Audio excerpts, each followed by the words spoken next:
మీకు గవర్నమెంట్ మీద రేవంత్ రెడ్డి గారి మీద నమ్మకం లేదా? మీ ట్రాన్స్జెండర్లకి గవర్నమెంట్ జాబ్లు ఇవ్వడం జరిగింది. అంటే మీరు ఏదైతే పోరాడుతున్నారో రేపు పొద్దున మీ ఈ అఘోరి మీద పోరాడు కావచ్చు, దీని మీద రేవంత్ రెడ్డి గారు స్పందించారని మీరు అనుకుంటున్నారా?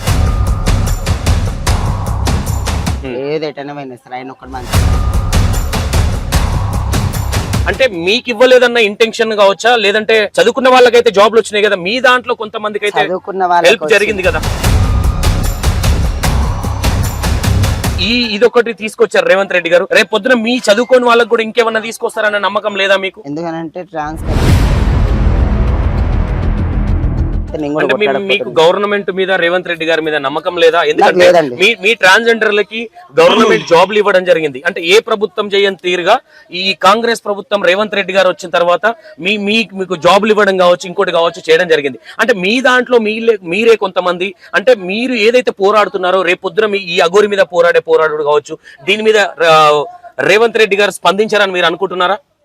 స్పందించడండి. ఎందుకంటే ఒక మాటకి ఏంటన్నా, ఏదైనా సరే ఆయన ఒక్కడు మంచిగా ఉండాలని చూసుకుంటాడు.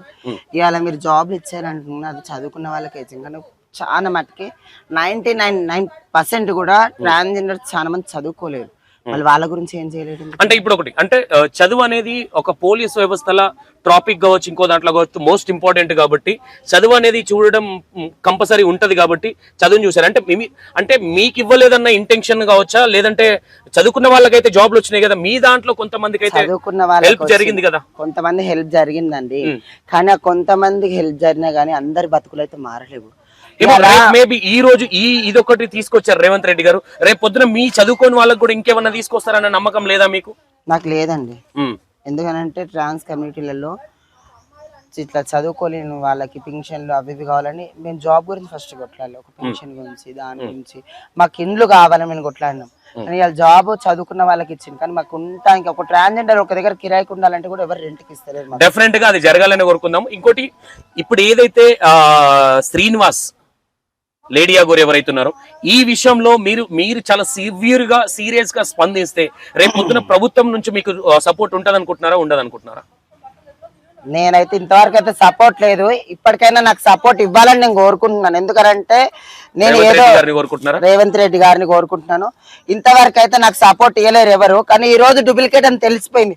ఇప్పటికైనా మాకు సపోర్ట్ ఇచ్చి ఒక ట్రాన్స్జెండర్ కమిటీ ఇజ్జత్ పోకుండా, ఒక శివశక్తి కమిటీ ఇజ్జత్ పోకుండా, ఒక జోగిని వ్యవస్థ ఈ రోజు చెప్పుకోవడానికి కూడా ఇజ్జత్ చేట్ అవుతుంది. మాకు ఇలాంటి మరకలు రాకుండా ఇలాంటి డూప్లికేట్ వాళ్ళని కొంచెం లోపటేయాలి. ఇలాంటి డూప్లికేట్ బాబా పుట్టాలంటే మళ్ళొకసారి భయపడాలి. ప్లీజ్ ఈ గవర్నమెంట్ కి నేను కాళ్ళు మొక్కమంటే మొక్కుతున్నానండి. ఇలాంటి వాళ్ళని సపోర్ట్ చేయకండి ప్లీజ్. మా ట్రాన్స్జెండర్ కమిటీ మాకు ఇజ్జత్ పోతుంది ఈ రోజు. ఓకే, ఇప్పుడు ఈ విషయాన్ని మీరు ఇప్పుడు కేసు పెట్టడం జరిగింది. మీ కమ్యూనిటీలో మీరు మేబీ అంటే అందరూ ఒక డిస్కషన్ చేసుకునే రాత్రి మీరు మెసేజ్ పెట్టడం జరిగింది. అంతమంది ఎందుకు రాలేదు మీ కమ్యూనిటీకి సంబంధించి? చాలా మటుకే నేను చెప్తున్నాను ఇక్కడ ఏంటండి, నేను కాల్ చేసిన వాళ్ళకన్నా నాకు కాల్ చేసిన వాళ్ళు ఉన్నారు. నేను కాల్ చేసిన వాళ్ళు అంటేనేమో వస్తా అది అని చెప్పారు, కానీ నాకే కాల్ చేసి నేను వస్తా అన్న వాళ్ళు ఒక 25 మంది అండి.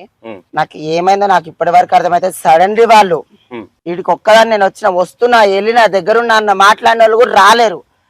ఇప్పటికైనా అమ్మ ప్రతి ఒక్క ట్రాన్స్జెండర్ కి నేను చెప్తున్నాను, ఇంతవరకు మన గురించి మనమే కొట్లాడాలి. మన ట్రాన్స్ కమిటీలలో మన గురించి మనమే కొట్లాడాలి, కానీ ఎవడో వచ్చి మనని ఉద్ధారకం చేసి మనం బాగుపడతాం మనం పడలేము. మన గురించి మనం ఇప్పటికైనా కొట్లాడి మనం అందరం ఒక్కటై ఇవాళ మనము ఒక పొందుకు తెద్దామమ్మా ప్లీజ్. ఓకే, ఇప్పుడు ఆల్రెడీ కంప్లీట్ చేయడం జరిగింది షామీర్పేట కేసులో. ఇక ముందు ఏం చేయాలనుకుంటున్నారు, ఎలాంటి చర్యలు తీసుకోవాలనుకుంటున్నారు? ఇలాంటి చర్యలు అంటే నాన్న, ఇలాంటి వేస్ట్ గాలను పట్టించేసి మళ్ళీ ఆ పాపని వాళ్ళ ఇంటి దాకా చేర్చాలనేది ఒక మనసులో తప్ప ఇంకేది లేదు. ఇలాంటి ట్రాన్స్జెండర్స్ అయితే ఎవరైతే బాధపడుతున్నారో వాళ్ళందరికీ ఒక చిన్న సాయం లెక్క వీళ్ళందరూ కలిసి హెల్ప్ చేస్తే ఒక ట్రాన్స్జెండర్ ఇజ్జత్ కాపాడు. ఎందుకంటే ఒక ట్రాన్స్జెండర్ బతుకంటేనే ఒక కుక్క బతుకు. అమ్మ నాన్న లేకుండా రోడ్డు మీద కుక్కల్లాగా బతుకుంటే ఒక బతుకు మాది. అలాంటిది ఈ రోజు ఆ బతుకు కూడా హీనం చేశాడు వాడు. ఇలాంటి కాకుండా కొంచెం హెల్ప్ చేయమని కోరుకుంటున్నాను. కానీ ప్రతి ఒక్కదానికి చెప్తున్నాను, నా పోరాటం అయితే ఆపను. ఈ అఘోరిని మాత్రము అలియా శ్రీనివాస్ ని అరెస్ట్ చేసి వాడిని తీసుకుపోయిర్రా సరే, లేకపోయిందనుకో ట్రాన్స్ కమ్యూనిటీ నుంచి ఎవరెవరైతే రావాలో వచ్చి అప్పుడు వాడిని మాత్రం ఏదున్నా ఇప్పుడు గవర్నమెంట్ నుంచి ప్రొసీడ్ అవుదామని చెప్పి కేసు పెట్టడం జరిగింది తప్ప రేపన్నాడు ఏమన్నా అయిందనుకో మా చర్యలు మేము తీసుకుంటాం ఈ రోజు నుంచి. ఓకే, మీకు అఘోరిని తీసుకొచ్చి మీకు అప్పచెప్తే ఎలాంటి చర్యలు తీసుకుంటారు? ఎందుకనంటే మా ఇజ్జతుల కన్నా మాకు ఇంకా వేరేది ఏం అవసరం లేదు, మాకెవ్వరు ఏం పెట్టరు, మా ఇజ్జత్ మేము కాపాడుకుంటాము. కానీ మా ఇజ్జత్ తీసిన నా కొడుకులను మాత్రమే బతకనివ్వం. అసలు బతకాల్సిన అర్హుడే కాదు వాడు. ఒక ఆడదాని ఇజ్జత్ తీసేస్తాడు, అలా ఒక ట్రాన్స్జెండర్ ఇజ్జత్ తీసేస్తారు, ఒక శివశక్తులు ఒక జోగిని వ్యవస్థలు పూజలు చేసుకునే వాళ్ళ ఇజ్జత్ కూడా తీసేసాడు. ఇలాంటి వాడు బతుకున్న దానికన్నా సచ్చిందేనాయేమో. ఐ వాంట్ ఓకే, ఇంకోటి ఇప్పుడు ఏదైతే మీరు తీసుకుంటున్న నిర్ణయాలు కావచ్చు, అది కావచ్చు, మీ వ్యవస్థ ఏదైతుందో మీ వ్యవస్థ మీకు వెనక సపోర్ట్ ఉందా? లేదంటే మీరు, నాకు తెలిసిన సమాచారం ఏంటంటే మీరు ఇంతకు ముందు ఈ అఘోరి విషయంలో దెబ్బలు తిన్నారనే కొన్ని విషయాలు తెలిసినాయి, ఎంతవరకు నిజం ఇది? అవునండి, దాని విషయంలో నేను దెబ్బలు తిన్న రోజులున్నాయి. మా దాంట్లోనే మా ఫ్యామిలీలో కూడా నన్ను ఇంట్లోకి బయటికి పంపించేస్తాను కొట్లాటలు కూడా ఉన్నాయి. నా ఫ్యామిలీలో నన్ను ఒక చిన్న చూపును చూసి వెళ్ళగొట్టడం కూడా జరిగింది. నన్ను 4-5 రోజులు నేను బయట కూడా ఉన్నాను. అయినా కానీ నా పోరాటం ఆపలేదు. ఇప్పుడు కాదు, ఎప్పటికైనా నా పోరాటం ఆపను. ఒక ఆడపిల్లల గురించి సత్యాంత వారికి కొట్లాడతాను. ఇప్పుడు కాకపోయినా ఎప్పటికైనా సరే దీనికి ఒక న్యాయం జరుగుతుంది అని చెప్పేసి నేను మనస్ఫూర్తిగా కోరుకుంటున్నాను. ఓకే, ఇప్పుడు ఎవరైతే శ్రీనివాస్ అలియాస్ అఘోరి ఉన్నారో, అఘోరి అనే వ్యక్తి ఒక 3 సెల్ ఫోన్లు దొంగతనం చేసేవాడు. ఇంతకుముందు దొంగతనాలు చేశాడు. ఆ దొంగతనాలు చేసి విలేజ్కి వెళ్ళిన తర్వాత విలేజ్ లో ఒక గొడవ అయితే అప్పుడు అంగానికి సురుకు పెట్టడం జరిగింది. అది ఇన్ఫెక్షన్ అయింది కాబట్టి అంగాన్ని అంటే ట్రాన్స్జెండర్ లాగా మార్చుకోవడం జరిగింది అనేది ఒక వార్త వస్తుంది. ఇది ఎంతవరకు మీకు ఏమన్నా తెలుసా దీని గురించి? నాకు తెలిసింది ఏంటంటే మాత్రం ఒక మాట, ఎన్నో పూజ చేయడానికి పోతే ఆడ లేడీస్ తో మిస్బిహేవ్ చేస్తే వాళ్ళు, ఇప్పుడు ఊర్లలో ఉంటుంది అన్న, తప్పు చేసిన వాళ్ళకి శిక్ష తప్పదు.